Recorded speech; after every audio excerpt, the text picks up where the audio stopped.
What is up, guys and girls? My name is WeddyH, and today I would like to talk to you about the Eisendrache Easter eggs that have been found and not been found. Before this video starts, I do want to say again that these pieces of information do not give out any of the processes, doesn't tell you what they do, simply just names them, and from this information we could possibly gather a bit more intelligence to help us along the way and actually solve these Easter eggs. But it is very exciting that there are still Easter eggs that haven't been found almost 2 weeks into the release, which is absolutely amazing. But to actually prove that what these have been listed are legitimate, I'm going to talk about the ones that have been found that are listed in the exact same location within the code. So if you guys would like to look up on YouTube any of these Easter eggs that you think you haven't heard of, or you'd like to find a tutorial for them, I'm going to read out the names for them right here. So we have the main castle Easter eggs, which is all the main steps of the Easter egg up to the boss fight Easter egg, and obviously that's just the boss fight, the Plunger Easter egg, which I believe may not actually have been finished. I'll go and talk about that in a second here, but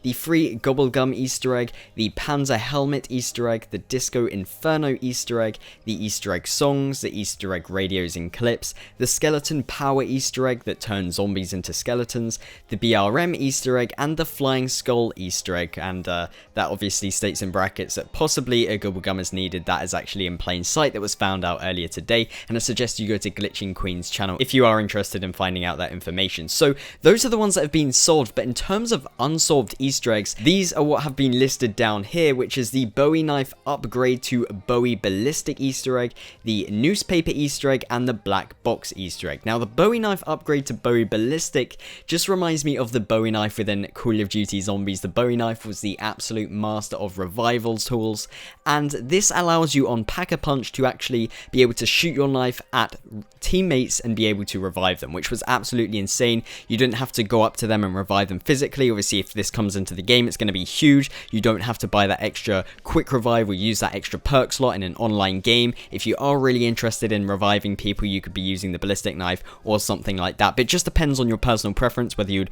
rather use a gun slot or a perk slot. So that's really, really cool. Obviously, if you're just using the bow all the time, you might not bother using a secondary weapon. That's going to be awesome. So something very interesting to look out for there. Might not be the case, but just a theory. So talking about the newspaper Easter egg, I'm a personal fan of Glitching Queen. She's awesome, and she was actually talking about these newspapers that were an interactable item. Obviously, we have the theater mode glitch, and upon coming across this theater mode glitch, what it does is disables or makes all interactable items disappear or go to one particular place. And she didn't actually find out any more information about this, but she did have a clue where some of the locations for these newspapers were. I believe 2 of them, and the third one she wasn't sure whether she just couldn't find it or whether it was actually visible upon activation. So those are the 3 unsolved Easter eggs that we know of so far within Call of Duty Black Ops 3. Obviously, if you guys haven't seen any of the other Easter eggs, I did list them, and I can list them in the description. I list all this information in the description, as well as a link to the Reddit post if you guys would like to go and check that out. I'm kind of